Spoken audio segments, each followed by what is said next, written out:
دراصل شیخ خیال صاحب سندھی شاعری میں وہ نام ہے جس کی شاعری میں ہمیں صرف نہیں شاعری نہیں ملتی، لیکن اس کی شاعری میں بڑے عرصے کا جو تاریخی شعور ہے وہ ہمیں جتنا شیخ خیال کی شاعری میں مل رہا ہے اور سندھی شاعری میں نہیں مل رہا۔ بھٹائی کے بعد شیخ خیال وہ سندھی پہلا ہی شاعر ہے جس کی سموری شاعری پہ دوسرے موضوعات کے علاوہ جو ہماری اس خطے کا اور لوگوں کا جو درد، اس کے رسم و رواج، اس کی خوشیاں اور اس کا جو پرتو ہماری شاعری میں ملتا ہے وہ سندھی شاعری میں اور ہماری جو بھی شاعری ہے اس میں اتنا نہیں ملتا۔ خاص طور پہ جو ہماری تاریخ کا درد ہے جو اس پوری صدی پہ چھایا ہوا ہے وہ سندھی شاعری میں شیخ خیاض کی شاعری میں جتنا ملتا ہے اور سندھی شاعری میں کم ملتا ہے۔ اور دوسری بات یہ ہے کہ شیخ خیاض کی شاعری میں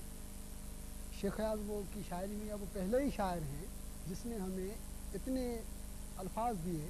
جو بھٹائی کے بعد ہماری سموری جو سندھی شاعری میں اس میں کم ملتے ہیں۔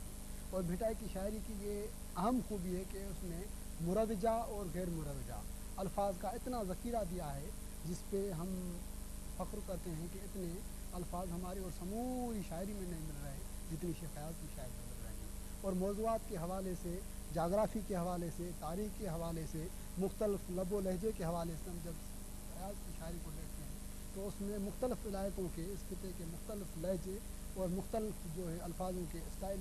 مختلف جو بولے جاتے ہیں وہ اکٹھے شیخ خیاض کی شاعری میں ہمیں ملتے ہیں۔ اور اتنے الفاظ اور لہجے اور تاریخ اور جغرافی اس خطے کی اور کسی شاعری میں کم ملتی ہے جتنی شیخ خیاض کی شاعری میں۔ وہ شیخ خیاض ہی ہیں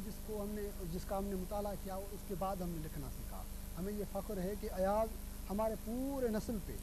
جو ہم آج نوجوان ہیں جو لکھنے والے ہیں اس پہ فخر کرتے ہیں کہ ہمارے پیچھے ایاز ہے اور اس وہی ہے جس نے کلاسیکیت اور جو آج نئی شاعری ہے اس پہ اکیلا ہی شاعر ہے جو اس معیار پہ اترتے ہیں۔ اس میں دونوں چیزیں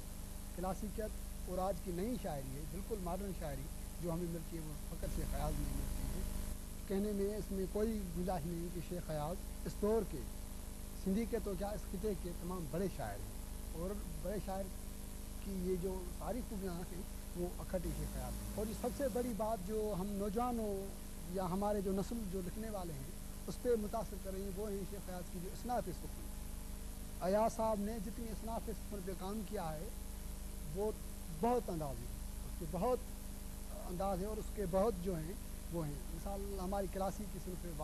وائی سے لے کر ماڈرن صنف جو ہماری نہیں ہے ترائی،